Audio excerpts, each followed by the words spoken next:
Hey everyone, welcome to BactoChat, where we talk about the little things. I'm Anjali. I'm Cassidy. And I'm Jared.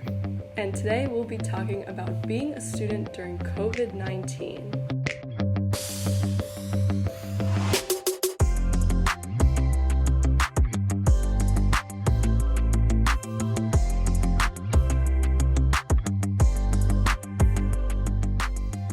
Now, this is especially important for teachers to hear more about the student perspective and to assure other students that they are not alone.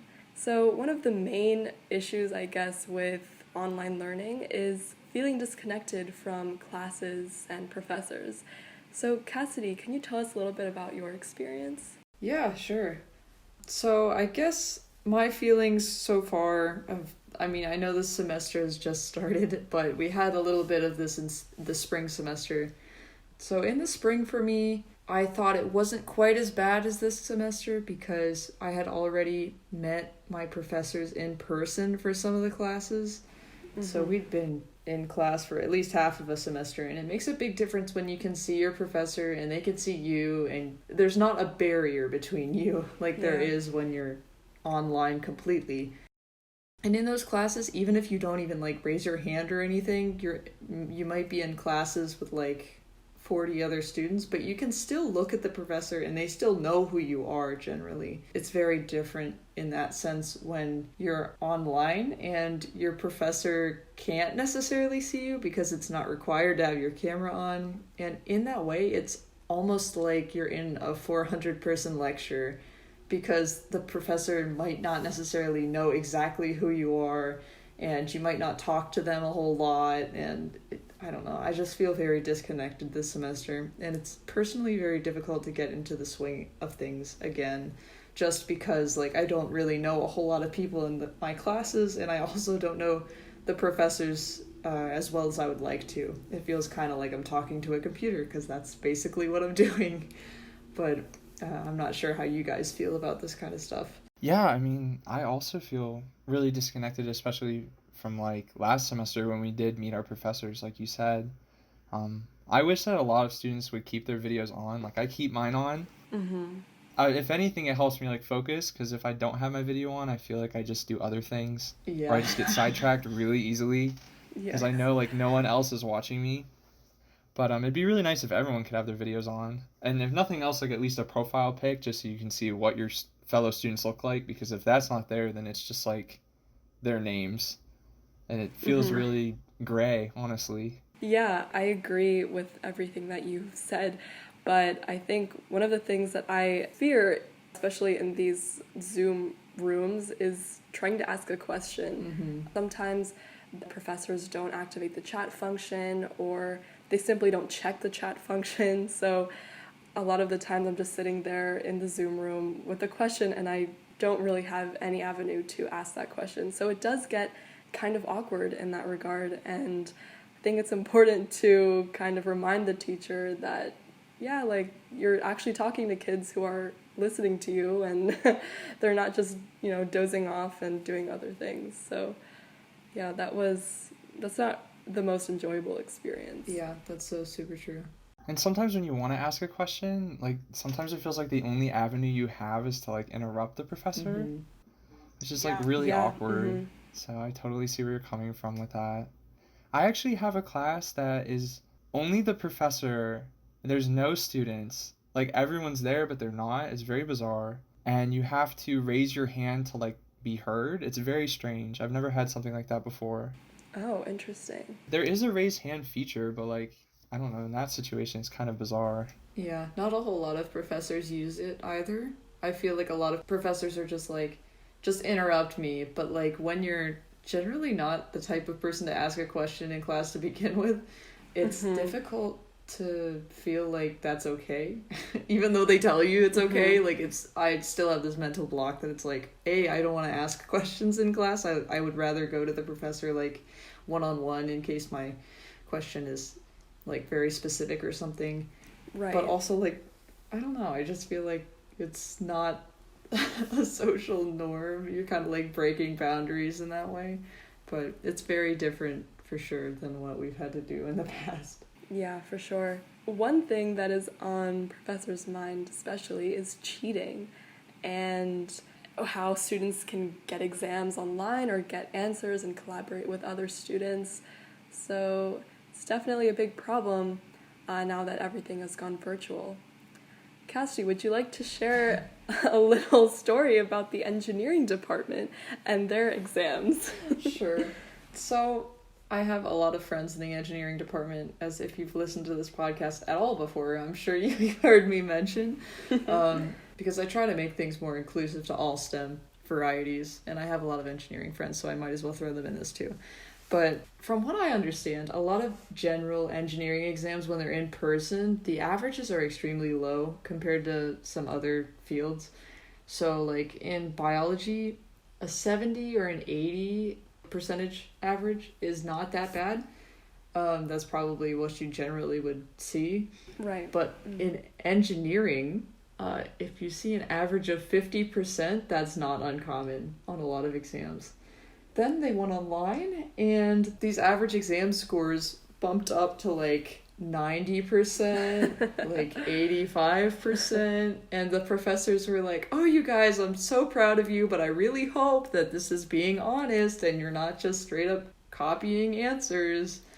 So I completely understand the concern there, and I think a lot of students are also feeling that concern, because if you are an honest student and you're not cheating on exams, then, you know, if you get your exam score and it's like a 60% or a 70% because you're being honest, and your peers who are cheating on those exams are getting 100%, then you're going to get penalized because you're not going to get, you know, the proper treatment that you were going to get if everybody else was taking the exam honestly. If that makes any sense. Yeah. I'm sure a lot of professors are also feeling that. So I guess my best advice, or something that I've seen a couple professors do for me that I really appreciate, is everything starts being open book. And even if you have to change the exam a little bit, so that it's more applied and less memory recall to make it make sense that your exam could be open book, I'm completely okay with that. I actually like more application-based tests of knowledge or exams or things like that. So that's definitely something that I think professors can look into, and that's something that I, as a TA, have had to look into for some of the classes that I teach. But we appreciate everything that professors are doing, for sure. It's a really big problem to tackle, but I also think that open note, like application exams, are more indicative of what you'll face in real life, like in your careers or solving problems in the world. So that's just a more positive spin on moving to open book and open note. Right, and I think what would help with that is, instead of multiple choice exams or matching fill in the blank, have completely open-ended exams. So if you're given a problem and you just have to write about it, instead of clicking a multiple choice question that you can easily find in a textbook. And I think a lot of other students respond to that kind of testing much better. Yeah, as you have said, it's more indicative of what you know as a student, and it'll prepare you better when you're faced with those problems in your career. So all in all, I think open-ended exams would be the best way to test students in this virtual environment. Another concern besides cheating and academic dishonesty in general that I've noticed, at least, especially when we transitioned from in-person to online, was professors not being able to pace as well because they can't really see their students. I had one professor that was very, very good at like pacing the lectures out in class when we were there, but when we went online, the material became very, very fast because you just don't get those same cues to slow down, or like we discussed before, it's harder to ask questions of professors. So that's just another concern that I've seen, and I'm sure you guys have seen too. And that's why it's important for professors to keep asking, like, is everything okay? Like, asking those questions to make sure that the pacing is okay. Right. And then on the other side of that, it's not just on the professors to pace themselves. It's also on you as a student to communicate with the professor if something like that is happening, because the professors don't necessarily know exactly how you're feeling, again, because they can't require you to have your camera on and see your face. My mom is a professor for Penn State Dickinson Law, and I was talking to her about this, and she was like, I would love if every single one of my students openly felt like they could communicate with me and had their cameras on and I could just see their facial expressions, because if they're confused, you know to slow down. Like, it's even as subtle as just seeing somebody's face change. But communication from both sides is super important. Yeah, we really do have like a relationship with our professors. It's a two-way street. Yeah. I think sometimes it's tough to feel like you have that relationship. Like we just mentioned earlier, it feels very disconnected. So I think it would be great to see more stuff from professors that's like, I'm going to have office hours, but it's going to be a come in and we'll just talk about anything office hours. Or like a coffee hour or something that's not particularly academic. Of course, you could talk about academic things if you really want to, but I think it would be great to just have something that could be departmental or just up to the professor, where like maybe 1 or 2 hours a week or 1 or 2 hours every month even, you just have an open hangout and chat and just meet each other, and it'll feel more personal and you'll feel less like you're just disrupting or you have no say in the class or something like that, and more like we have a connection. Yeah, absolutely. I think last semester when we went online in the middle of the semester, my professor made a group me for the entire class, and he posted that on our Canvas page, and he was a part of this group me, so he could easily communicate with us, and it didn't have to be strictly professional or strictly academic, but it was just an easy way for us to have that relationship with our professor, even if we couldn't see him face to face. So just small things like that really do make a difference. Yeah, I never thought of professors using GroupMe. That is kind of like a good idea. Wow, that's awesome. But I liked a lot of my classes, and I've noticed my friends' classes have introductions now, where you introduce yourself, and I think that's been a staple of online classes already. But like some of them, like I had to record a video and introduce myself, and at first I rolled my eyes and I was like, I don't really want to do this. I don't like recording myself talk, which is funny why I'm here, but after I did it though, it was kind of fun to like see everyone else that was in my class, and I think that a lot of classes you just do that at the beginning. Yeah. But it'd be cool if you kept doing things like that throughout the semester that weren't necessarily serious. Yeah. Like, I don't know, just like talk about your day or talk about your favorite things or something like that, because it just kind of breaks up the monotony of it all. Yeah, absolutely. And it could be hard to get people to do that, but maybe like a bonus point or something, I don't know. Yeah. For extra credit. Yeah, like something like small hurts. enough that it's not like crazy, but large enough that people will like participate. But it makes it just a little bit better that we're all isolated. I guess in that way, staying connected helps you remind yourself that other people do exist when you're not one of the students that goes out and parties and then ruins everything for everyone else. Please don't be that person. Yeah, this is a PSA to stay in. Yes, you can. I promise you can stay in for a month or two to let things calm down. I promise. It's not going to ruin you that much. What will ruin you is an entire year of this. So. Oh, yeah. I just like look at it as like I'm saving my money for a grander day. Yes. Like we're just waiting for that great day.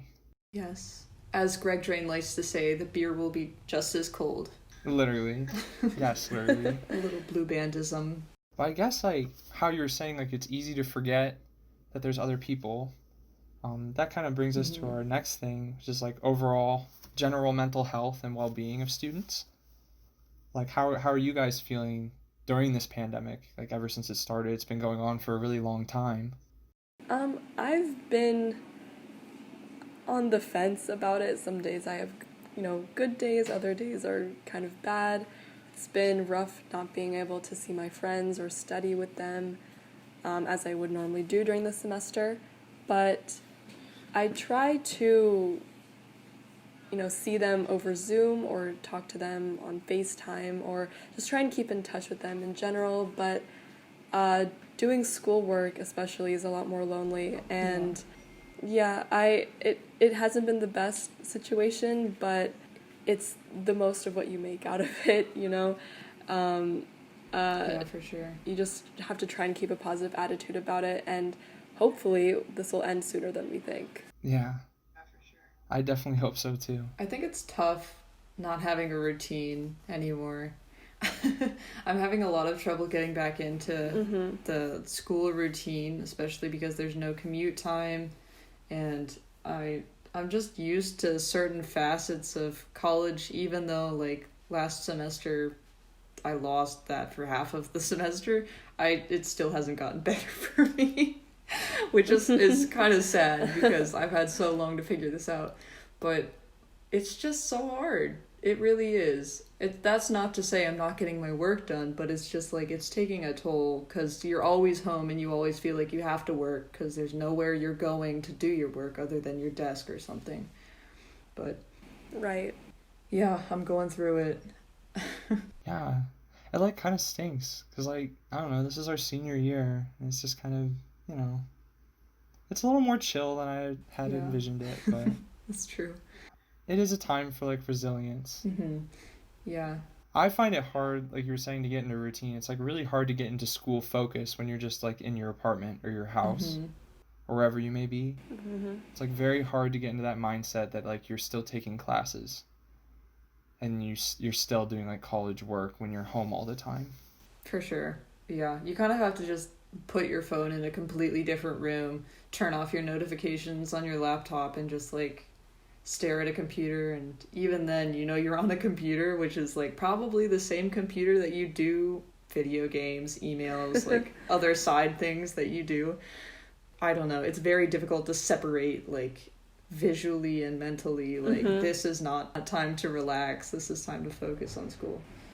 No, but I'm with you there. I find it really distracting to have one tab with my Word document on, and then I can just easily click a tab and go to YouTube or go to Netflix and then just lose my focus.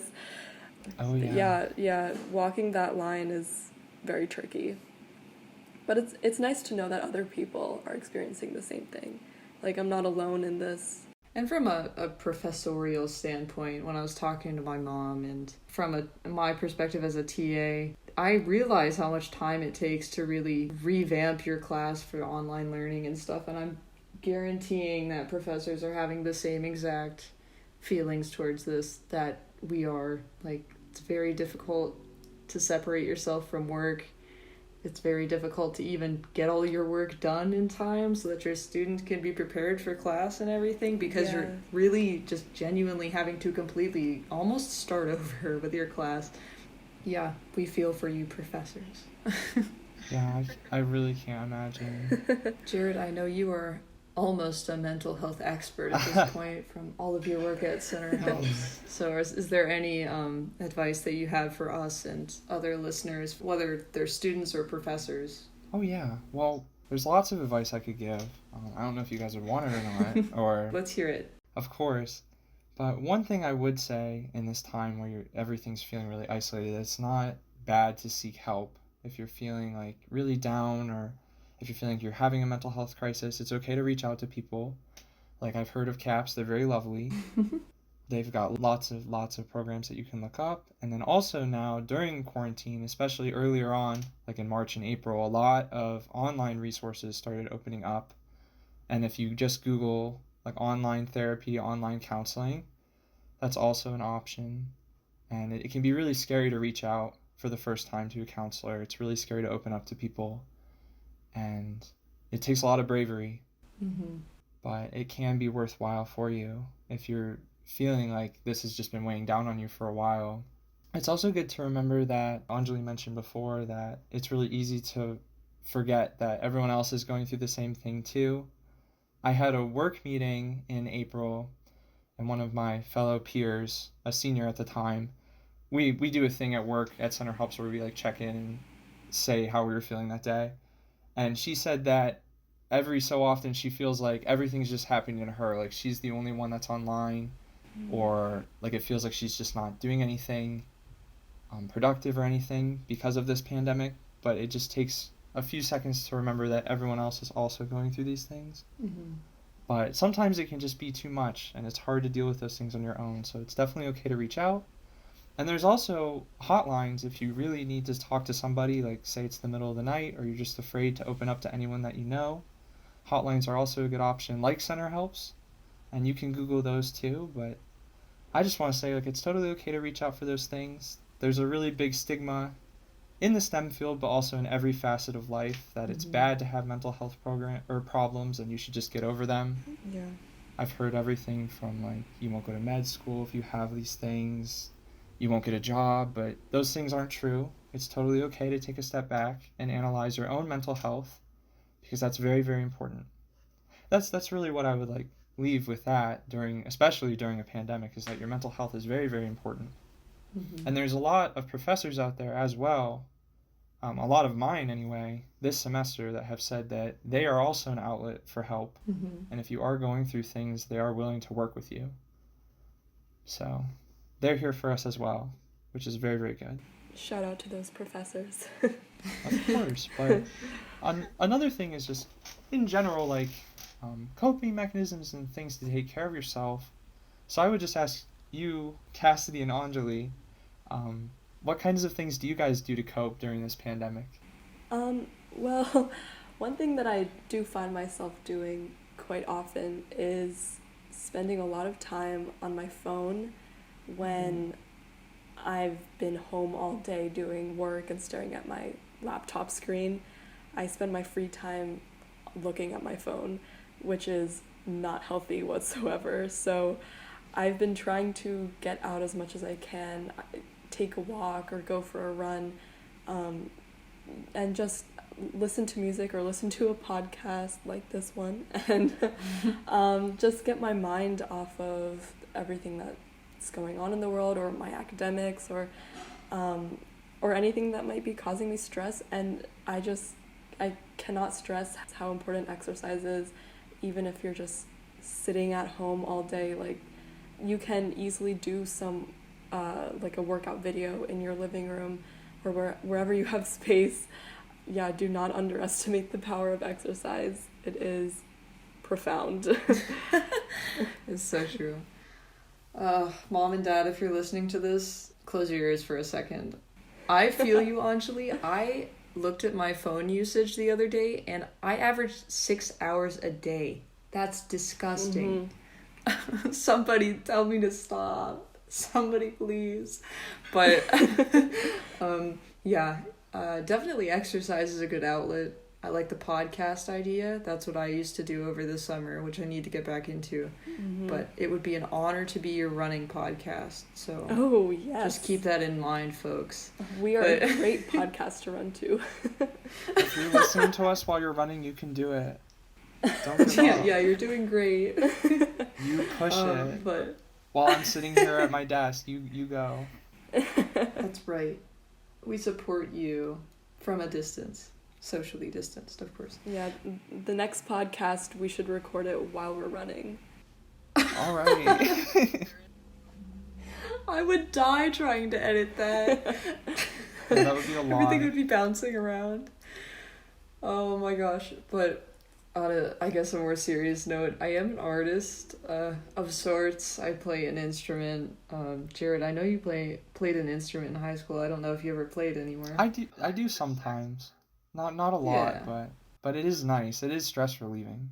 Oh, for sure. It's just nice to, especially if you're a STEM student, it's nice to turn off your brain for a while, like that analytical side of your brain, and turn on I'm just playing notes, or I'm just drawing a picture, or I'm just painting and looking at colors, or listening to music, or just something very chill and artistic and creative, and less like I need to read papers, I need to be doing problem sets. So definitely set at least, like, I know this sounds tiny, at least an hour of your day out to play games or do something artsy or exercise for yourself, because honestly, I do find myself working all the way up until I go to bed, which is not super healthy. No. So don't do that to yourself. Spend time for yourself. Right. Yeah, you really do get those days in college where it's just everything is happening and there's just not enough time. So it's good to get like a little bit of time to yourself. Absolutely. Yeah. And solidifying these healthier habits now will only make you be a better manager of your own stress in the future. So you're already setting yourself up for success when life gets hard in the future, because it will inevitably be hard. Oh yeah. One thing that I miss, like we were talking about exercise, is that I used to walk so much in state college because our campus is very, very large and I had to like move around a lot, but now I feel like I'm not walking at all. I'm gonna try to walk a little bit more. It probably won't be near what I was doing when I was going to in-person classes, but at least it will be something. But I feel like a lot of people, if you're like me and you walked everywhere, you probably miss that. I feel that too. Yeah. Except the blue and white loop aren't running, so if you are in the situation where you have an in-person class, you might still be getting a walk, so... Yeah, that's true. I apologize for when it gets cold, but... For non-Penn State listeners, those are like the two main bus routes that we take, and they take you in a giant loop around campus. So like literally everyone uses them, and when they shut those down, everyone's like, how am I gonna get anywhere? It's like, you do have feet, don't forget that. Yeah, there was an outcry. It's safer that way though, for sure. Absolutely, absolutely. So, on to a completely different subject. Taking all of that in and all of our general concerns as students and everything, are there any aspects of class that you really liked seeing from your teachers in the spring and so far that you wish more teachers would do, or anything that you just randomly have thought of that you would like to put out there as an idea for professors? One thing that I enjoyed, it's just nice for record keeping and such, but mini quizzes throughout the presentations are kind of nice. Oh, yeah. Because they remind me of the clicker questions we used to have, and they just engage me more.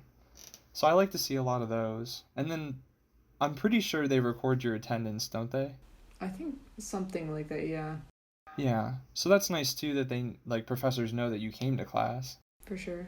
One thing that my professor does now is he is very candid and very honest and goofy during his Zoom lectures, and as a result, more people will communicate through the chat or will put their video cameras on, and that just creates a much more interactive environment. So I know we kind of talked about this at the beginning, but just being yourself or being not completely professional, although that does sound ridiculous, it does it does make the students feel a little more at ease. That was very helpful. And again, the GroupMe idea, trying to engage students over GroupMe or through another instant messaging app, that does create that connection that students do lack during this time. One thing that I really liked, I mentioned this earlier, or I guess maybe Jared did, but when you have your video on, it really holds you accountable. And it also facilitates discussions a lot better in smaller classes. Obviously, if there's like 200 people in your class, you probably don't want to facilitate a whole lot of discussion while you're lecturing as a professor. But in smaller classes where I've had like 10 people or 20 people or 30 people, if everyone has their video cameras on, it just feels like you're having a conversation. It's a lot more personal, and it makes me feel like engaged in the class. Yeah.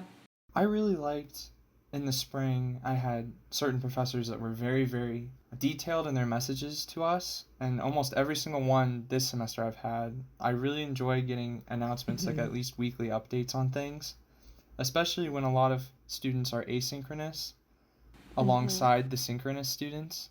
It really, really helps to have those detailed announcements on Canvas or whatever other messaging system you want to use.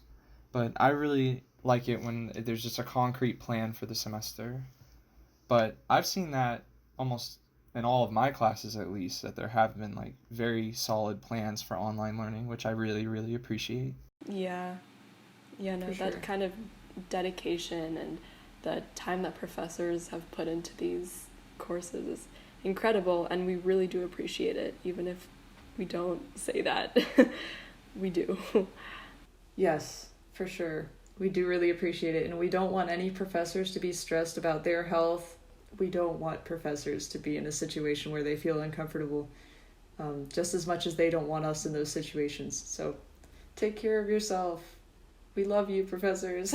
Yeah, everything I said about mental health earlier, that applies to absolutely everybody too, not just students. I'm sure a lot of professors feel burnout in normal years, not even in a pandemic, but now we're in a pandemic, and I'm sure it's miserable sometimes to organize everything. One last thing that I want to hear from you guys is, what is one thing that you guys liked about COVID-19? Well, when I was home, I really enjoyed the time that I got to spend with my family.